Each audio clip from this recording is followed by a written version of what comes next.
आज दुनिया की सबसे बड़ी खबर ये है कि हमास के सदर इस्माइल हानिया, जिनको ईरान में एक कातलाना हमले में शहीद कर दिया गया, इसराइल ने इसकी ज़िम्मेदारी कबूल की है।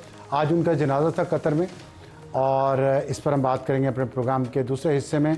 इसके साथ जो एक और ख़बर आई है वो है वज़ीर कानून आज़म नज़ीर तारड़ ने आज एक पैकेज का ऐलान किया है मिसिंग पर्सनस की फैमिलीज़ के लिए कि 50 लाख फ़ी बंदा जो मिसिंग है उनकी फैमिलीज़ को दिया जाएगा और इसके अलावा जो यूजुअल स्टेटमेंट्स होती है कि कोशिशें जारी रखेंगे, इस पर भी हम बात करेंगे अपने एडिटोरियल में। लेकिन इससे पहले जो हमारी आज की टॉप स्टोरी है वो पाकिस्तान के बारे में है और पाकिस्तान की सियासी हालत के बारे में है, जिसमें मुसलसल हम कुछ दिनों से सुन रहे हैं कि डील की बातें हो रही हैं। और ये डील किसके दरमियान? पीटीआई के दरमियान या हुकूमत के दरमियान? पीटीआई के साथ दरमियान या इस्टेब्लिशमेंट के दरमियान? तो ये जो एक चेस बोर्ड पे मुसलसल एक बात जारी है कि पीटीआई सिर्फ इस्टेब्लिशमेंट से बात करना चाहती है, हुकूमत को वो कठपुतली समझती है, और क्या ये डील हो पाएगी या नहीं हो पाएगी, इस पर हमने अवाम की राय भी ली है। लेकिन अगर हम थोड़ा सा बैकग्राउंड में जाएं तो हमें अंदाज़ा होगा कि ये डील की बातें और ये मिक्स सिग्नल जो हैं खान साहब की तरफ से मुसलसल पिछले 2 साल से आ रहे हैं, और उनका जो भी मैसेज होता है, जो भी ट्वीट होता है, और जो भी उनके जो साथी हैं अंदर उनसे जेल से मिलके बाहर आते हैं, वो जिस तरह के पैगामात लेके आते हैं, उसमें मुखालफिन के लिए कोई अच्छा मैसेज नहीं होता। कन्फ्यूजन क्रिएट की जाती है और बड़ी समझदारी से क्रिएट की जा रही है। जैसा कि अगर आपको मैं याद करवाऊँ, 22 अगस्त 2022 को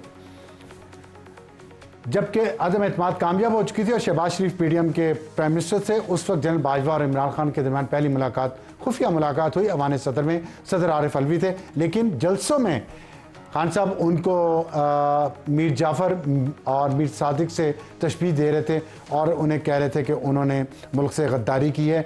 उसके बाद फिर सितंबर 2022 में उनकी जनरल बाजवा और इमरान खान की दूसरी मुलाकात हुई अवान सदर में। उस वक्त भी पब्लिक में यही हालात चल रहे थे, लेकिन अंदर मुलाकातें हो रही थी और डील की कोशिशें हो रही थी।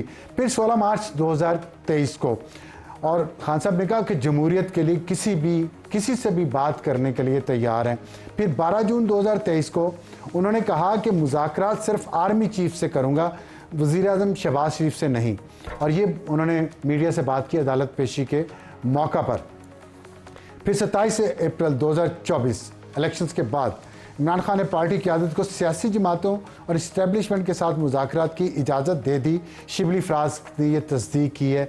और फिर जो छठी जो कोशिश है वो 30 जुलाई यानी 2 दिन पहले उन्होंने कहा है कि वो फ़ौज से मुज़ाकरात के लिए तैयार हैं, फ़ौज अपना नुमाइंदा मुकर्रर करे। लेकिन जैसा मैंने आपको बताया कि डबल मैसेजिंग हो रही है। साथ ही उन्होंने एक ट्वीट भी किया है और उस ट्वीट में बहुत सारी मुतज़ाद बातें की हैं। उन्होंने जुल्फ़िकार अली भुट्टो की मिसाल दी है कि उसके पीछे जनरल ज़िया था, स्कूतर ढाका के पीछे जनरल यहिया था।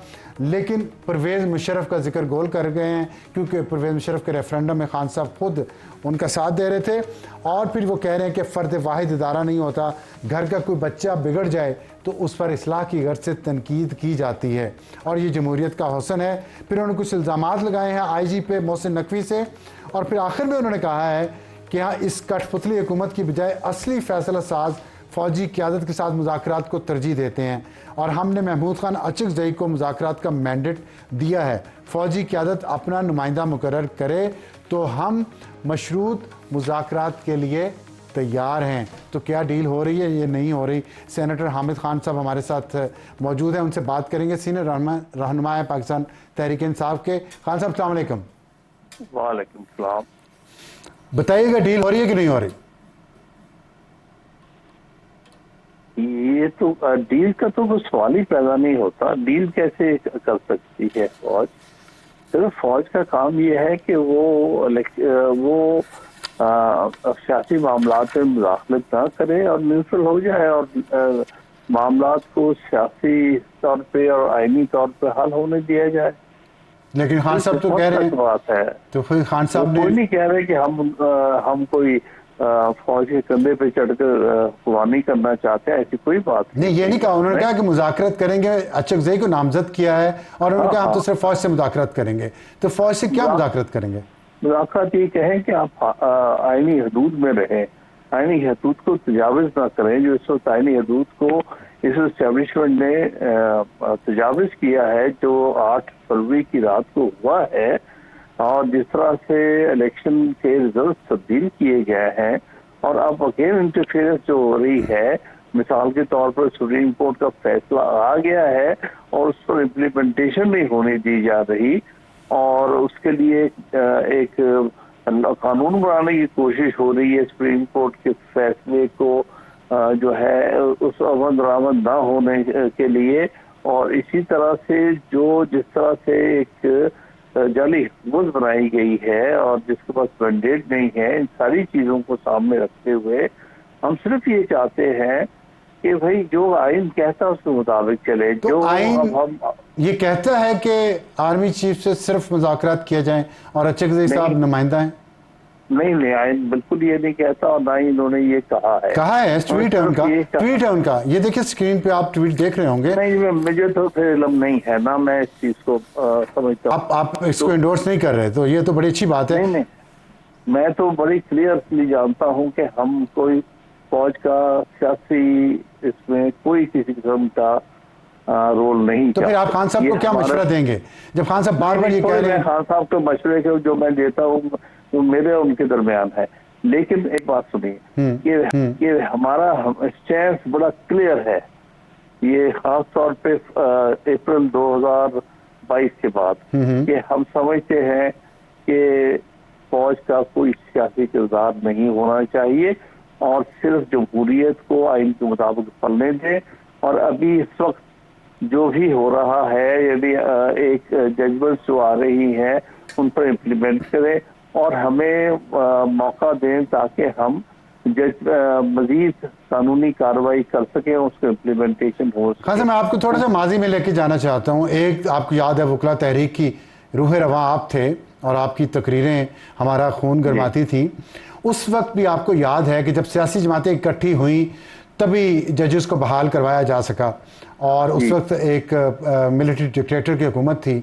तो आप नहीं समझते आपने सियासी जमातों के ज़रिए इतनी बड़ी कामयाबी उस वक्त हासिल की, आप नहीं ये समझते कि इस वक्त भी अगर सियासी जमातें आपस में बैठ के मुज़ाकरात करेंगे तभी आप पार्लियामेंट को या जमहूरियत को मजबूत कर सकते हैं, ना कि अगर खान साहब मुसलसल यही कहते रहें कि ये कठपुतली है और मैं तो सिर्फ फ़ौज से मुज़ाकरात करूँगा? तो कौन सी बात आपके ख्याल में ज़्यादा फ्रूटफुल साबित हो सकती है उस मकसद के लिए जिसका आप जिक्र कर रहे हैं?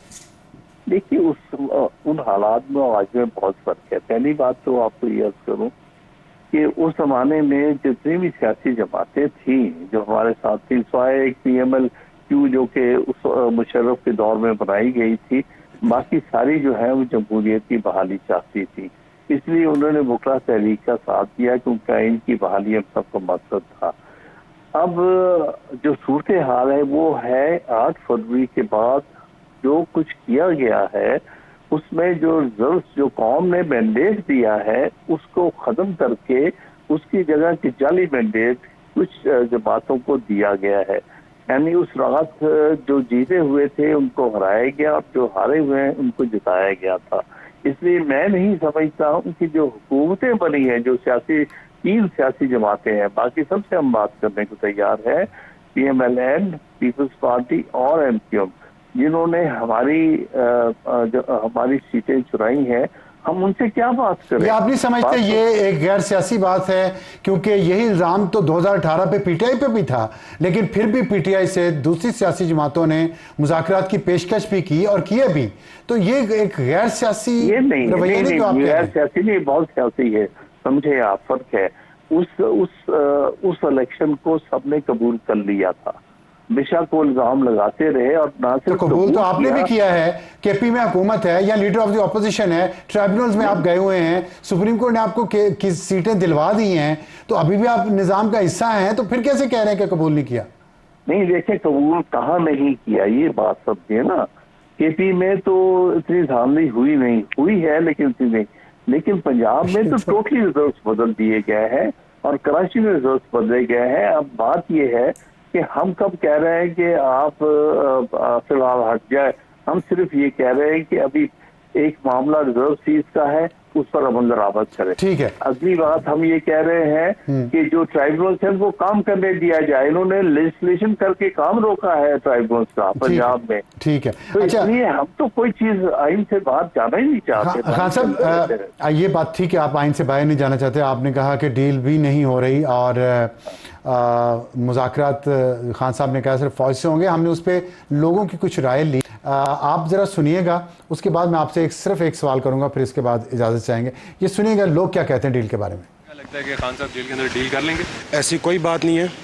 खान साहब की तरले मिन्नतें तो हो रही हैं, लेकिन खान साहब डील बिल्कुल ना डील होगी ना डील होगी। खान साहब कोशिश तो कर रहे हैं कि डील हो जाए, लेकिन हालात और वाक़यात इस तरह है कि डील की इस वक्त गुंजाइश नहीं है। मुझे नहीं लगता कि खान साहब डील करेंगे। मुझे ऐसा यकीन तो नहीं है कि वो सरेंडर कर जाएं या कर लें, लेकिन हो भी सकता है।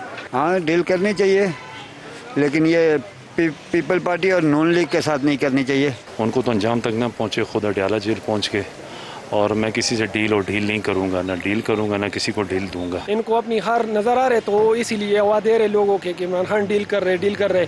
मुश्किल है, इमरान खान कभी डील नहीं करेगा। वाज़े तौर पर इसके इम्कानात हैं कि खान साहब डील करेंगे। मुझे तो नहीं लगता खान साहब डील करेंगे, क्योंकि अगर डील करनी होती तो इतना टाइम जेल में नहीं रहते। जो स्टैंड उन्होंने लिया हुआ है, जो हम उनको पसंद करी, वो तो इसी बात पे पसंद करी कि उन्हें एक स्टैंड लिया हुआ है। अगर मुज़ाकरात हो जाते हैं और वो उनकी बात मान लेते हैं, फिर तो अवाम पीछे हट जाएगी उनसे। अवाम इसी बात पे उनके साथ खड़ी है। खान साहब, आपने सुना 9 लोगों ने बात की है। 5 ने कहा कि डील नहीं करेगा खान, 3 ने कहा करेगा और 2 ने मिला जुला जवाब दिया। अब आप क्या कहते हैं इस पे? मैं कहता हूं जो 5 ने कहा है यही राय है लोगों की।